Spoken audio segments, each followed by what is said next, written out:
Hi friends, welcome to Samvi classes. चलिए तो आज के सेशन को बढ़ाया जाए और सम ऑफ n टर्म से रिलेटेड क्वेश्चन देख रहे थे। क्वेश्चन करते हैं हम लोग। पहला क्वेश्चन है बच्चों, if the sum of first p terms of an AP is same as the sum of its first q terms. Question में क्या गिवन है बच्चों, जो sum of first p terms है किसी भी एपी का वो किसके बराबर है, sum of first q terms के बराबर है। और एक कंडीशन क्या गिवन है कि जहां पे p और q हमारा क्या है, इक्वल नहीं है। Then so that the sum of its first p plus q terms is 0। तो हमको शो क्या करना है, इसका जो sum of first p plus q term है वो किसके बराबर दिखाना है, 0 के बराबर दिखाना है। चलिए तो क्या क्या गिवन है वो लिख लेते हैं हम लोग। sum of first p terms ये इक्वल है sum of first q terms के। Then prove that, आपको क्या प्रूफ क्या करना है बच्चों, प्रूफ ये करना है कि sum of first p plus q term जो होगा वो किसके बराबर होगा, 0 के बराबर। ठीक है, तो सबसे पहले हम लोग राइट डाउन कर लेते हैं sum of first p plus q terms होता है कितने के बराबर है। तो Sn का फॉर्मूला हम लोग देख चुके हैं सम ऑफ n टर्म्स का, तो उसी पे अप्लाई कर देते हैं। यहाँ पे n के जगह पे क्या है, p प्लस q। तो p प्लस q को हम लोग कैसे लिखेंगे, p प्लस q टर्म्स को n बाई 2 लिखते हैं। तो यहाँ पे क्या हो जाएगा, p प्लस q बाई 2, क्योंकि n के जगह पे क्या है, p plus q into 2a plus n minus 1। तो n के जगह पे क्या हो जाएगा, p प्लस q हो जाएगा माइनस 1 इंटू d। ये आपको sum of p plus q terms आया और इसी का वैल्यू क्या दिखाना है कि 0 हो जाए। मतलब आपको इसका जो वैल्यू, जो भी वैल्यू आएगा उसको सॉल्व करने के बाद क्या दिखा देना है, ये 0 हो जाएगा। और गिवन कंडीशन क्या है, sum of first p terms equal to sum of q terms. अब देखिए यहाँ पे एक इक्वेशन आपको पता है, ठीक है, और ये कंडीशन आपको प्रूफ करना है। एपी भी नहीं गिवन है कि इसका फर्स्ट टर्म क्या है, क्या दिया हुआ है, कॉमन डिफरेंस क्या है, फर्स्ट टर्म क्या है, ये सब नहीं पता है। तो फर्स्ट टर्म को आपको खुद से लेट करना होगा। फर्स्ट टर्म ए मान लीजिए, कॉमन डिफरेंस क्या मान लीजिए उसका, डी मान लीजिए। ठीक है, अब देखिए अननोन आपके पास कितना है, 2 है। इक्वेशन कितना अवेलेबल है, एक अवेलेबल है।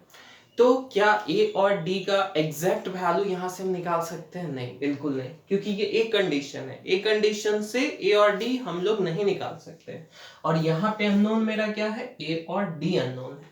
p प्लस q तो गिवन है क्वेश्चन में कि p प्लस q टर्म निकालना है, लेकिन a और d तो दिया हुआ नहीं है। तब हम लोग क्या करेंगे बच्चों, एक इक्वेशन है, 2 अननोन है, तब कैसे सॉल्व करेंगे, तब हम लोग करेंगे जो गिवन कंडीशन है उसका यूटिलाइज करेंगे। जो सम ऑफ p टर्म्स है और सम ऑफ q टर्म्स जो इक्वल दिया हुआ है, उसी से कोई ऐसा कंडीशन निकलेगा जो इस वैल्यू को निकालने में हेल्प करेगा। a और d का एग्जैक्ट वैल्यू हम नहीं निकाल सकते हैं।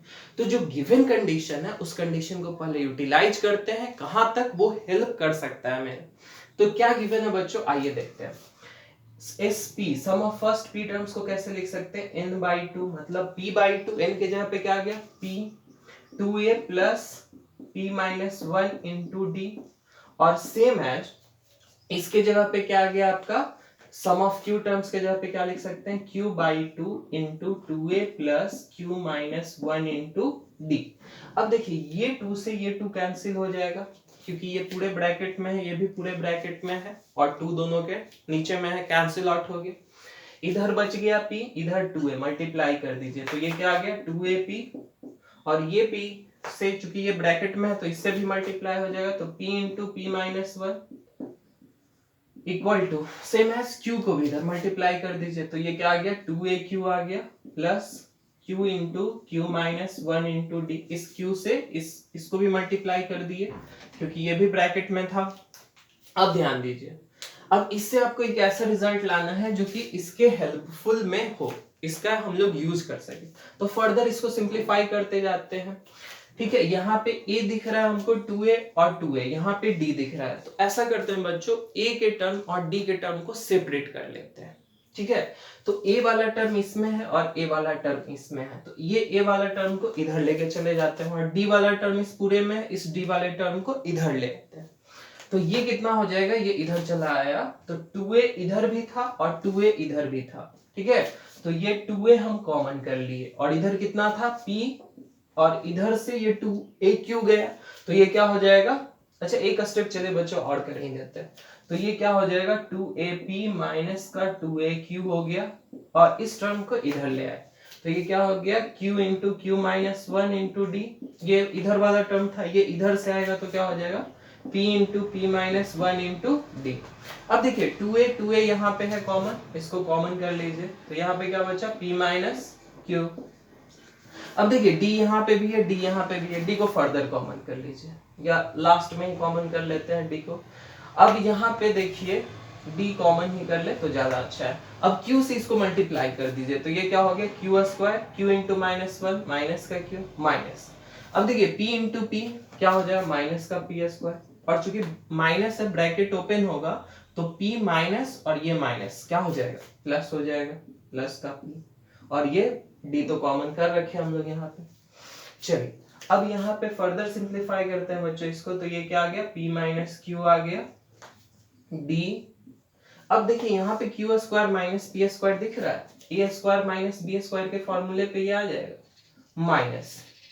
अब देखिए इधर q माइनस पी स्क्वायर आ रहा है, तो क्यों ना आप ऐसा करिए कि यहां से जब इसका स्क्वायर ब्रेकआउट करेंगे तो a plus B A minus B मिलेगा, तो जैसे ही a प्लस बी मिलेगा तो यहाँ पे क्या हो जाएगा q प्लस पी और q माइनस पी। यहाँ पे भी आप इसको ना q माइनस पी के टर्म में कर लीजिए, तो यहाँ से माइनस कॉमन ले लीजिए तो ये q माइनस पी के टर्म में हो जाएगा। अब एक बार आपका यहाँ से q माइनस पी मिलेगा और एक बार यहाँ से q माइनस पी मिलेगा, फर्दर इसको हम लोग कॉमन कर सकते हैं। देखिए ये क्या हो गया b A square minus B square, A plus B A minus B, ठीक है, और यहाँ पे क्या हो गया q माइनस पी। अब यहाँ पे भी q माइनस पी है, यहाँ पे भी q माइनस पी है, q माइनस पी को फर्दर आप कॉमन कर सकते हैं, तो ये q माइनस पी को आप कॉमन करके बाहर निकाल दीजिए, तो यहाँ पे आ गया q माइनस पी और बचा आपके पास कितना ये p प्लस क्यू, इसको लिख सकते हैं, और यहाँ पे तो ये कॉमन हो चुका है तो कुछ नहीं बचा, मतलब वन बचा। एक रिजल्ट आ गया आपका q minus P into D और ये वाला टर्म, और इधर कितना है ध्यान से देखें बच्चों, इधर है p माइनस क्यू और इधर आप कॉमन क्या किए q माइनस पी।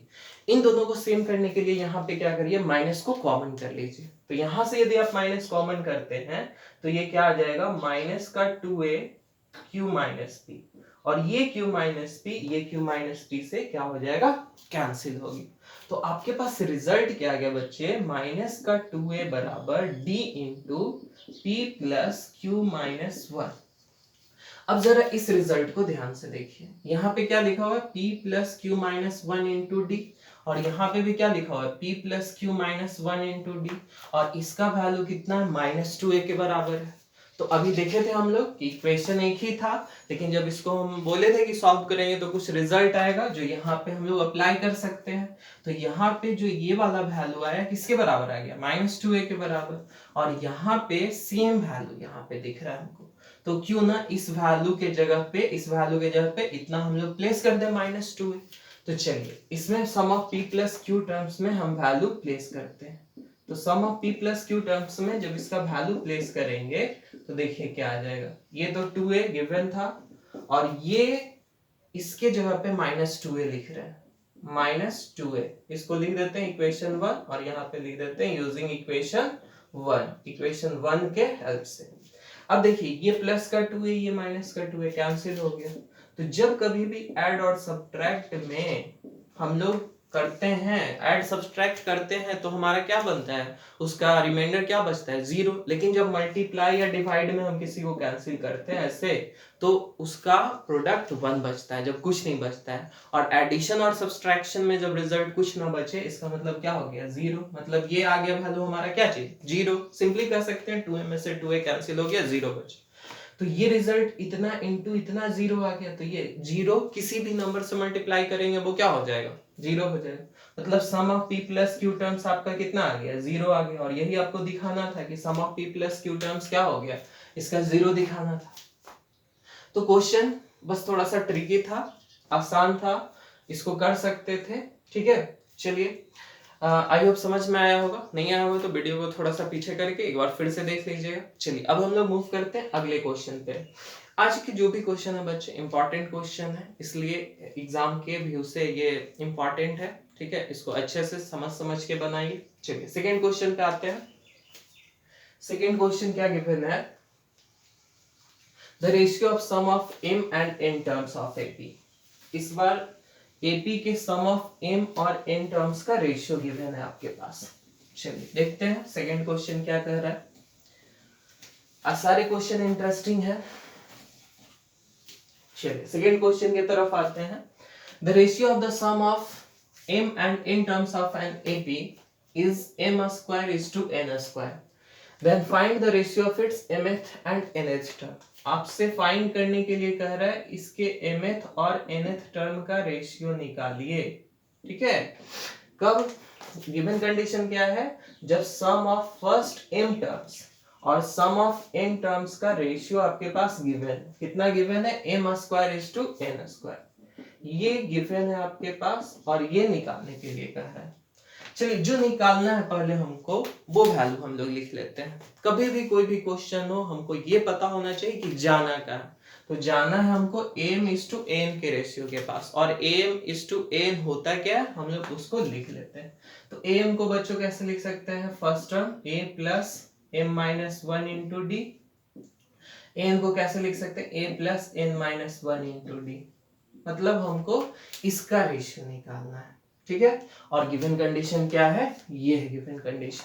चलिए तो देखिए यहाँ पे फिर से वही बात आ गया कि अननोन हमारा क्या है? एपी तो हमको पता नहीं है। यहाँ पे गिवन में है ना फर्स्ट टर्म दिया हुआ है ना कॉमन डिफरेंस दिया हुआ है।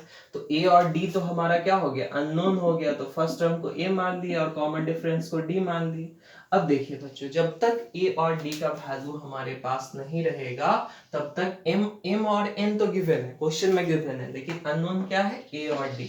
तो जब तक a और d आपके पास अवेलेबल नहीं रहेगा या इस पे बेस्ड कोई रिलेशन नहीं रहेगा तब तक आप नहीं निकाल सकते हैं, इसके रेशियो को नहीं निकाल सकते हैं।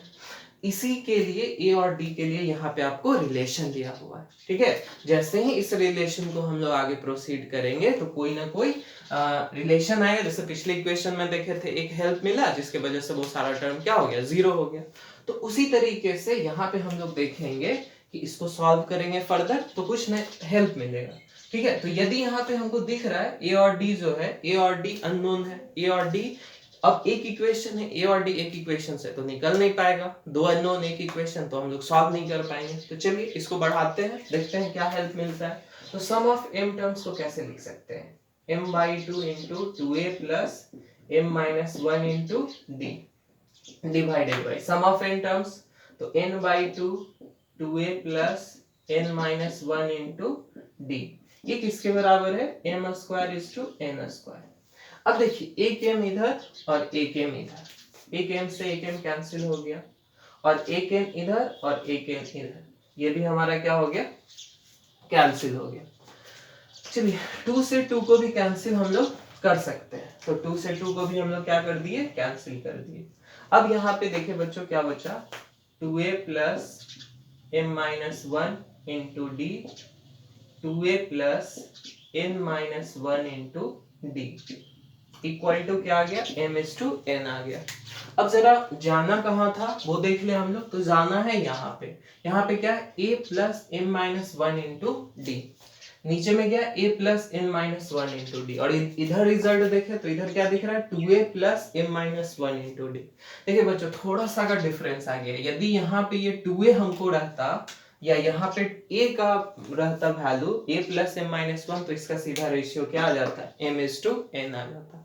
लेकिन यहाँ पे क्या आ रहा है हमारे पास? 2a आ रहा है। ठीक है, और यहाँ पे क्या लाना है? a लाना है। थोड़ा सा के लिए ये वैल्यू मिसमैच कर रहा है। यदि ये वैल्यू सेम हो जाता तो यहीं पे आंसर हमारा आ जाता। चलिए तो ये वैल्यू मैच नहीं कर रहा है, तब हम लोग क्या करेंगे? अब हमको a और d में रिलेशन ढूंढना है बच्चों। तो क्या करते हैं? इसको क्रॉस मल्टीप्लाई करते हैं। क्रॉस मल्टीप्लाई करके फिर सिंपलीफाई फर्दर कोशिश करते हैं, कोई और मिले। यहाँ पे से तो काम नहीं बना तो फर्दर और इसको सिंपलीफाई करते हैं। तो क्रॉस मल्टीप्लाई कर देते हैं बच्चों। ये 2n हो जाएगा और ये n से मल्टीप्लाई हो जाएगा n into m minus one into d. Same as m को इससे मल्टीप्लाई कर दीजिए तो 2ma plus m into n minus one into d. अब देखिए a को एक तरफ कर लेते हैं और d को एक तरफ, ये वाला टर्म को इधर भेज देते हैं। तो 2an माइनस का 2am और ये d वाला टर्म को इधर ले आते हैं। तो यहाँ पे क्या हो गया? m into n minus one into D minus n into m minus 1 into d. अब देखिए यहाँ पे भी 2a कॉमन दिख रहा है, तो यहाँ से 2a को क्या कर लीजिए, कॉमन कर लीजिए, तो यहाँ पे क्या बचा, n माइनस m। अब सेम एज यहाँ पे भी d, यहाँ पे भी d को कॉमन कर लीजिए, तो यहाँ पे क्या बचा, m इंटू n माइनस 1, इसको मल्टीप्लाई कर सकते हैं, तो ये क्या हो गया, mn minus m minus d तो कॉमन बाहर निकल गया, अब इस m से n को मल्टीप्लाई कर दीजिए, तो क्या हो गया, mn और minus minus plus n, mn ये माइनस में ये प्लस में कैंसिल हो गया। देखिए बचा क्या आपके पास, 2a इधर n माइनस m और इधर क्या बचा, n minus m d into n minus m। अब देखिए इधर भी n माइनस m, इधर भी n minus m, n plus में था n माइनस में था, क्या कैंसिल आउट हो सकता है, कैंसिल कर दिए। देखिए 2a बराबर d आ गया, a और d में एक इक्वेशन आ गया, ये इसी चीज का तो नीड था, हमको चाहिए था ए और डी का कोई ना कोई रिलेशन निकले, इसीलिए क्वेश्चन में ये गिवन था ताकि आप यहाँ तक पहुंच सके। कोई भी क्वेश्चन हो उसमें बिना आपको सॉल्यूशन दिए हुए उसका सॉल्यूशन का पूरा उसमें हेल्प दिया हुआ रहता है कि आप इसको करना कैसे, करेंगे कैसे, बस आपको गिव अप नहीं करना है, जो एडिशनल कंटेंट है उसको लेके आगे बढ़ना है, आप सॉल्यूशन तक पहुंचेंगे ही पहुंचेंगे। तो यहाँ पे देखिए अब 2a बराबर क्या आ गया, d के बराबर आ गया, मतलब आप d के जगह पे क्या प्लेस कर सकते हैं, 2a प्लेस कर सकते हैं। अब देखिए इस वैल्यू में m बाई n यही वैल्यू आपको निकालना था, तो 2a d के जगह पे आप 2a प्लेस कर दीजिए, क्या प्लेस कर दीजिए, 2a प्लेस कर दीजिए, जहां जहां d है वहां की जगह पे 2a, तो सब क्या हो जाएगा, एक वेरिएबल में कन्वर्ट हो जाएगा, और एक वेरिएबल है कॉमन करके उसका रेशियो निकाल सकते हैं हम लोग। तो यहाँ पे देखिए क्या हो जाएगा, n माइनस 1, डी के जगह पे क्या लिख दिए, 2a लिख दिए। अब ये किसका रेशियो था, am बाई an, जो हमको निकालना है, जो रेशियो हमसे क्वेश्चन में पूछ रहा है, find its mth and nth term. अब बच्चों इसको सॉल्व करिए, तो ये क्या हो गया, a प्लस 2am या 2ma बोल सकते हैं minus 2a divided by a plus 2na minus 2a। अब इसको फर्दर सिंप्लीफाई करिए, 2ma यहाँ पे है, 2ma a माइनस 2a, ये कितना हो जाएगा, a में से 2a को सब्ट्रैक्ट कर देंगे तो माइनस का a, फिर यहाँ पे भी सेम एज 2na, a में से 2a को सब्ट्रैक्ट कर देंगे, क्या हो जाएगा a। अब ध्यान दीजिए a यहाँ पे है, कॉमन कर सकते हैं फर्दर इस a को, तो यहाँ से कॉमन जब आप a करेंगे तो यहाँ पे 2a माइनस 1 बचा, और यहाँ पे क्या बचा, 2n माइनस 1 बचा। अब देखिए a से a कैंसिल आउट हो गया, और ये वैल्यू आ गया आपका am by an, am by an किसके टर्म में आ गया, m और n के टर्म में आ गया, यही आपसे पूछ रहा था। ये रेशियो क्या आ गया, 2n minus 1, 2m minus 1 by 2n minus 1, यही आपका क्या हो गया, आंसर हो गया, क्योंकि आपसे रेशियो ही निकालने के लिए कह रहा था, और m और n तो आपका गिवन था, अननोन क्या था, a और d, और a और d एलिमिनेट हो गया, a यहाँ पे कैंसिल आउट हो गया और d तो यहाँ से वैल्यू प्लेस कर दी। तो ये क्वेश्चन हम लोग का देखे कैसे सॉल्व हुआ, ठीक है। कभी भी कोई क्वेश्चन है बच्चों, बस जो गिवन कंडीशन है वो बहुत इंपॉर्टेंट होता है, गिवन कंडीशन को हम लोग अच्छे से यूटिलाइज करेंगे और कोई भी क्वेश्चन हो वो बनेगा ही बनेगा। अब हम लोग मूव करते हैं बच्चों थर्ड क्वेश्चन की तरफ। थर्ड क्वेश्चन क्या कह रहा है, if the sum of first m terms of an AP be n, इस बार आपके पास क्या गिवन है, sum of first m terms जो है वो कितना गिवन है, n गिवन है, ठीक है। उसके बाद फिर क्या कह रहा है, and sum of first n terms be m, मतलब m टर्म्स जो है, सम ऑफ m टर्म्स वो किस वैल्यू के बराबर है, n के बराबर, ठीक है, और सम ऑफ n टर्म्स भी m के बराबर। तो आपको शो करने के लिए क्या कर रहा है, show that the sum of its first m plus n terms is 0। आपको क्या दिखाना है बच्चों, sum of first m plus n terms जो होगा वो कितना होगा, माइनस का m प्लस n, ये आपको टू प्रूफ करना है। गिवन क्या दिया हुआ है, sum of first m terms equal to n और sum of first n terms equal to m, ये गिवन कंडीशन है, ठीक है, और ये आपको प्रूफ करना है। चलिए तो जो प्रूफ करना है उसका वैल्यू बच्चों लिख लेते हैं कि क्या होता है, sum of m plus n, तो n by 2 into 2a plus n minus one, n के जगह पे क्या है, ये पूरा n प्लस n है, माइनस वन d। ये वैल्यू आपको कितने के बराबर दिखाना है, माइनस का m प्लस n के बराबर दिखाना है। यही आपको प्रूव करना है, ये वैल्यू इतने के बराबर आपको लाना है। अब ध्यान दीजिए, यहाँ पे फिर से एपी तो आपको गिवन नहीं है, तो फर्स्ट टर्म और कॉमन डिफरेंस, जब कभी भी एपी गिवन नहीं है हम लोग जनरल टर्म से देखते आए हैं कि उसके फर्स्ट टर्म को ए मान लेंगे, कॉमन डिफरेंस को डी मान लेंगे। अब देखिए बच्चों, यहाँ पे आपके पास दो कंडीशन गिवन है, यानी कि दो इक्वेशन बनेगा और अननोन आपका क्या है, फर्स्ट टर्म ए है और कॉमन डिफरेंस कितना है, डी है। इसका मतलब इस बार हम लोग ए और डी का वैल्यू निकाल सकते हैं, और यहाँ पे अननोन कितना है, ए और डी अननोन है। बाकी तो m प्लस n तो क्वेश्चन में गिवन है, अननोन सिर्फ क्या है, ए और डी है। मतलब इस बार हम लोग का क्वेश्चन निकालना बिल्कुल श्योरिटी के साथ है, क्योंकि दो इक्वेशन दो अननोन। अदरवाइज बच्चों एक बात और यहाँ पे ध्यान देने वाली बात है कि ए और डी तो निकाल के बना ही सकते हैं, एक और इसका तरीका होता है बच्चों, ये गिवन कंडीशन पे आप ध्यान दीजिए, यदि इन दोनों इक्वेशन के हेल्प से कहीं पे भी इसमें से कोई टर्म आपका जनरेट हो गया, मिल गया इन दोनों इक्वेशन के हेल्प से सॉल्व करके, तो डायरेक्ट उसके वैल्यू को यूज करके इस रिजल्ट पे पहुंचा जा सकता है।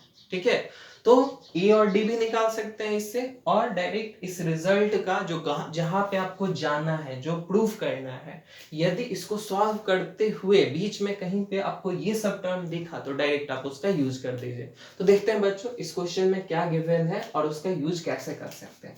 तो दिया हुआ क्या है, सम ऑफ m टर्म्स, इसको कैसे लिख सकते हैं, m/2 2a plus m-1 into d equal to, ये वैल्यू गिवन है आपके पास, कितना है n, इसको मान लीजिए फर्स्ट इक्वेशन, और सम ऑफ n टर्म्स कितना गिवन है, n/2। Some of n terms कैसे निकाल सकते हैं, n/2 2a plus n-1 into d equal to, ये कितने के बराबर गिवन है, m के बराबर है, इसको मान लीजिए सेकेंड इक्वेशन।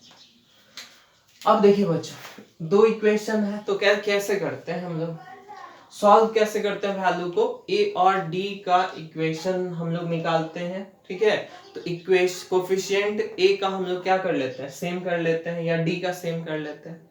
तो यदि यहाँ पे ध्यान दें बच्चों, तो कोफिशिएंट यदि हम लोग सेम करने लगे तो इस पूरे इक्वेशन को किससे मल्टीप्लाई करना पड़ेगा, क्योंकि यहाँ पे क्या आ रहा है, n आ रहा है और यहाँ पे m आ रहा है, तो इसको n से मल्टीप्लाई करना पड़ेगा, इसको m से मल्टीप्लाई करना पड़ेगा।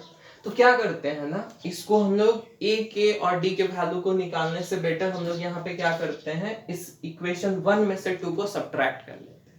ठीक है, या एक तरीका और है, ये 2 वाला वैल्यू को इधर भेज देते हैं, ये 2 का वैल्यू को इधर भेज देते हैं, ये 2 वाला जो वैल्यू है बच्चों इसको इधर भेज दिए, 2n कर दिए, और ये 2 वाला वैल्यू जो है इसको भी इधर भेज दिए। अब इसमें से इसको सब्ट्रैक्ट कर लेते हैं, 1 में से 2 को सब्ट्रैक्ट कर लेते हैं।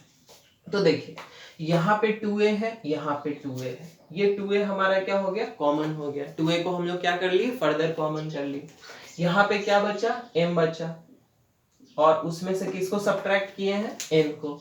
ठीक है, ये एक स्टेप हम थोड़ा ज्यादा आगे कर दिए हैं। क्या यहाँ पे किए, यहाँ पे जो 2 था इसको इधर भेज दिए, यहाँ वाला भी 2 जो था उसको इधर भेज दिए, अब 1 में से 2 को सब्ट्रैक्ट कर दिए, इक्वेशन 1 में से 2 को सब्ट्रैक्ट कर दिए। तो देखिए m इससे मल्टीप्लाई होके 2am हो जाएगा, और n इससे मल्टीप्लाई होके 2an हो जाएगा। ठीक है, तो हम क्या किए, एक ही स्टेप में 2a को कॉमन कर लिए, तो यहाँ पे m बचा और यहाँ पे n बचा, क्योंकि सब्ट्रैक्ट किए थे। अब ध्यान दीजिए यहाँ पे d है, d को हम क्या कर लेते हैं, कॉमन कर लेते हैं, हमारा क्या हो जाएगा, d फर्दर कॉमन कर लिए। ठीक है, अब देखिए इसमें से इसको सब्ट्रैक्ट कर रहे हैं, तो ये वाला टर्म में से इसको सब्ट्रैक्ट करना है, लेकिन ये m इससे भी मल्टीप्लाई होगा, तो m को क्या कर देते हैं, इससे मल्टीप्लाई कर देते हैं। ठीक है, माइनस ये n वाला टर्म इससे मल्टीप्लाई होगा, तो इसको मल्टीप्लाई कर दिए। अब देखिए ये सबसे हमारा क्या है, d बाहर निकल चुका है, तो ये तो हो गई LHS की बात। LHS हम लोग यहाँ पे फर्दर सॉल्व कर लीजिए। अब देख लीजिए RHS में क्या है हमारा, कि 2n है, 2n में से क्या करते हैं, 2m को माइनस कर लेते हैं, 2n में से क्या किए, 2m को सब्ट्रैक्ट कर लिए।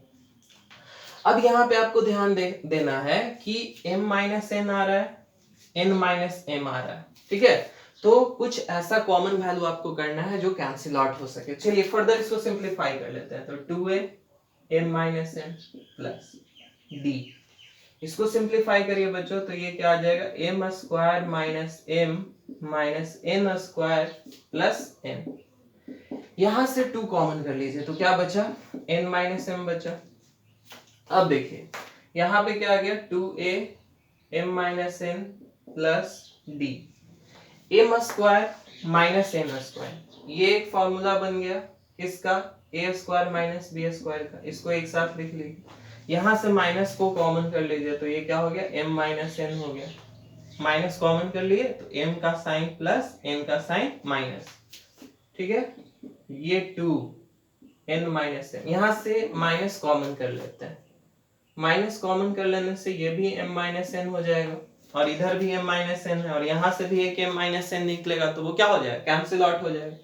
तो यहाँ पे क्या किए, 2a m minus n plus d, a square minus b square, a plus b into a minus b minus m minus n minus का 2 m माइनस n। अब देखिए बच्चों m माइनस n यहाँ है, m माइनस n यहाँ है, m minus n यहाँ है, m माइनस n यहाँ है। m माइनस n हम क्या कर सकते हैं, यहाँ से फर्दर कॉमन ले सकते हैं इन सब वैल्यू से। तो m माइनस n हमारा क्या हो गया, कॉमन। चलिए तो यहाँ पे क्या बचा, 2a बचा, 2a प्लस यहाँ पे क्या बचा, m प्लस n बचा। ये तो बाहर निकल चुका है तो यहाँ पे कुछ नहीं बचा, ठीक है। ये m माइनस n बाहर निकल गया तो यहाँ पे कुछ नहीं बचा, मतलब 1 बचा। तो m minus n, m plus n minus 1 और ये d से क्या था, d से मल्टीप्लाइड था तो ये हो गया हमारा d से मल्टीप्लाइड। और ये किसके बराबर था, माइनस का 2m माइनस n। तो m minus n m minus n क्या हो गया, कैंसिल हो गया। तो यहाँ पे आपके पास क्या बचा, वैल्यू क्या आ गया, 2a plus m plus n minus 1 into d equal to minus 2।